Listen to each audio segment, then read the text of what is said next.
বসেন সবাই, বসেন বসেন সবাই বসেন। ছিলাম আমি বলছিলাম মৃত্যুর 8টা বৈশিষ্ট্যের কথা, সেখানে 5 নাম্বার বলছিলাম যে কোন জমিনে কার মৃত্যু কোন হালতে হবে এটা কেউ জানে না। আমার দিকে তাকান, যুবক ভাইরা তাকান।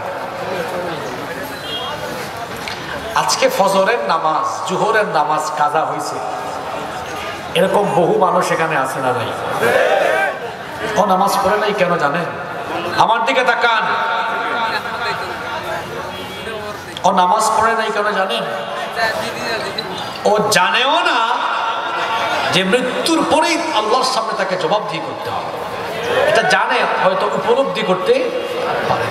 বলেন তো দেখি, মৃত্যুর পরে কিয়ামতের মাঠে আল্লাহর সামনে বান্দাকে প্রথম যে আমলের ব্যাপারে জবাবদিহি করতে হবে, সে আমল কি? জোরে বলেন, সে আমল কি? চিন্তা করেন তো, ফজর কাজা করে ঘুমিয়ে আছে। কেমন করে ঘুমাও তুমি, কেমন করে ঘুমাও তুমি, ফজর করে কাজা, এমন তো হতে পারে জোহরে জানাজা। কি বুঝলেন? জোহরের নামাজটা কাজা করে দিলেন, আসরের আজান আপনার কান শুনবে, গ্যারান্টি আছে? রাতের বেলা গার্লফ্রেন্ডের সাথে কথা বলে নাপাক শরীরে ঘুমালেন, সকালে যে ঘুম থেকে উঠলেন উঠবেন এর কোন নিশ্চয়তা আছে? কোন নিশ্চয়তা নাই। তো কিসের ফুটানি করেন আপনি? কিসের ফুটানি বলেন? আমার মতো কত বক্তা স্টেজে মরে গেছে, আপনাদের মতো কত শ্রোতা প্যান্ডেলে মরে গেছে, বাড়ি যেতে পারে না। আছে না নাই? মৃত্যুর প্লেস, স্থান, এটা কোথায় কার মৃত্যু আমরা জানি না। এটা জানেন কি? নাম্বার 6 নম্বর, যেখানে যার মৃত্যু হবে ওই জায়গায় আল্লাহ তার একটা প্রয়োজন সৃষ্টি করে দেন। সুনানে তিরমিজির হাদিস, আল্লাহর নবী বলেছেন, ইদা কাদাল্লাহু লিআবদিন আন ইয়ামুতা বিআরদিন জাআলা লাহু ইলাইহা হাজা। যখন কোন ব্যক্তির জন্য আল্লাহ মৃত্যুর ফয়সালা ঠিক করে দেন, তখন ওই জমিনে মৃত্যুর ওই জায়গায় তার প্রয়োজন যিনি তৈরি করে দেন তিনি কে? মনে করেন আপনার মৃত্যু হবে রংপুর হাসপাতালে, পঞ্চগড় হাসপাতালে, তো মৃত্যুর আগ মুহূর্তে এমন একটা রোগ আল্লাহ দিবেন, দৌড়ে দৌড়ে হাসপাতালে যাওয়া লাগবে, কারণ ওই হাসপাতালের মধ্যে আপনার মৃত্যু নির্ধারণ করে রেখেছেন কে? নাম্বার 7 নম্বর হলো, আল্লাহর হুকুম ছাড়া কখনো কারো মৃত্যু হয় না। যদি আল্লাহর হুকুম না থাকে আর ওই ব্যক্তিকে যদি সবাই কেটে টুকরা টুকরা করেও ফেলে, সবাই যদি তাকে মারতেও চায়, তাকে মারতে পারবে না, কারণ মৃত্যুর ফয়সালা হয় নাই যার তরফ থেকে, তিনি কে? এজন্য আল্লাহ বলছেন, ওয়ামা কানা লিনাফসিন আন তামুতা ইল্লা বিইذনিল্লাহি কিতাবাম মুআজ্জালা।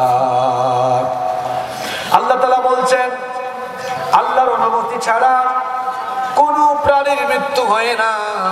আল্লাহর যদি ফয়সালা না থাকে, কোন মানুষকে যদি মৃত্যু দণ্ড দেওয়া হয়, মৃত্যুর আদেশ ফরমান যদি জারি করে দেওয়া হয়, তারপরেও তাকে মারা যাবে না, কারণ মৃত্যুর ফয়সালা জমিনে হয় না, মৃত্যুর ফয়সালা আসমানে হয়।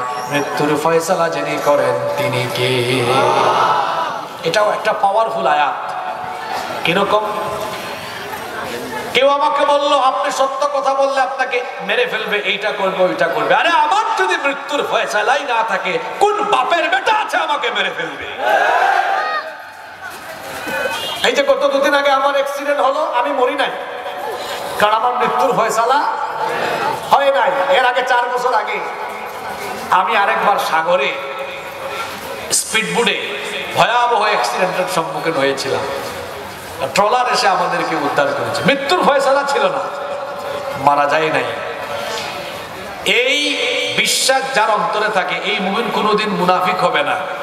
কারণ অনেক মুমিন ব্যক্তি আছে জানের ডরে সত্য কথা বলে না, জালিমের সামনে সাহস নিয়ে দাঁড়াতে পারে না।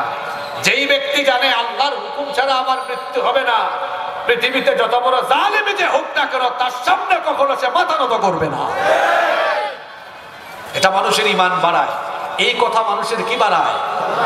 আল্লাহর এই কোরআনের আয়াতে ঈমান বাড়িয়ে দেয়। আমার জন্য মৃত্যুর ফয়সালা না থাকলে আপনি ওখান থেকে গুলি করবেন, ফায়দা হবে না। আপনি আমাকে মারতে পারবেন না, কারণ আমার মৃত্যুর ফয়সালা এখনো হয় না। আর মৃত্যুর যদি ফয়সালা হয়ে যায় কেউ আমাকে আটকায় রাখতে পারবে। নাম্বার 8, 8 এবং সর্বশেষ হলো মৃত্যুর সর্বশেষ বৈশিষ্ট্য হলো এটা সিরিয়াল মেনটেন করে আসেন। There is no serial of death. মৃত্যুর কোনো সিরিয়াল নাই। আপনাদের গ্রামে কোনো একজন ব্যক্তির বয়স 80 বছর, মনে করেন তিনি হলেন এই গ্রামের সর্বোচ্চ বয়স্ক ব্যক্তি, আর সর্বনিম্ন হলো আজকে একজনের জন্ম হয়েছে একদিন।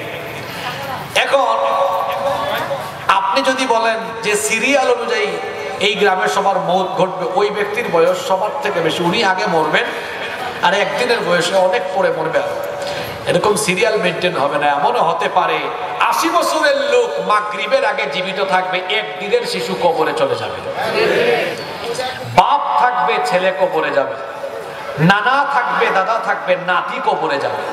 এরকম আছে কিনা? আছে। যে কোনো মুহূর্তে আপনি চলে যেতে পারেন। কিছুদিন আগে আমার এলাকায় আমার চেয়ে বয়সে আরো অনেক ছোট এক ছেলে হঠাৎ মারা গিয়েছে। রাতের বেলা ঘুমিয়েছে বাড়িতে, অসুস্থ না, সুস্থ ছেলে। সকালবেলা 9টা হয়ে যায় তার রুমের দরজা খুলে না, 10টা হয়ে যায় দরজা খুলে না, অনেকে গিয়ে দরজায় ধাক্কায় ডাকে বাড়িতে উঠে না। পরে সন্দেহ হলো, দরজা ভাঙছে, ভাঙার পরে ভেতরে ঢুকে দেখে খাটের মধ্যে লাশ।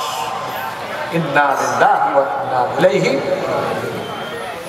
যুবক ভাইয়েরা মনে করছেন হুজুর যা মজা করার করে নেই, তওবা করে পরে ভালো হয়ে যাবে।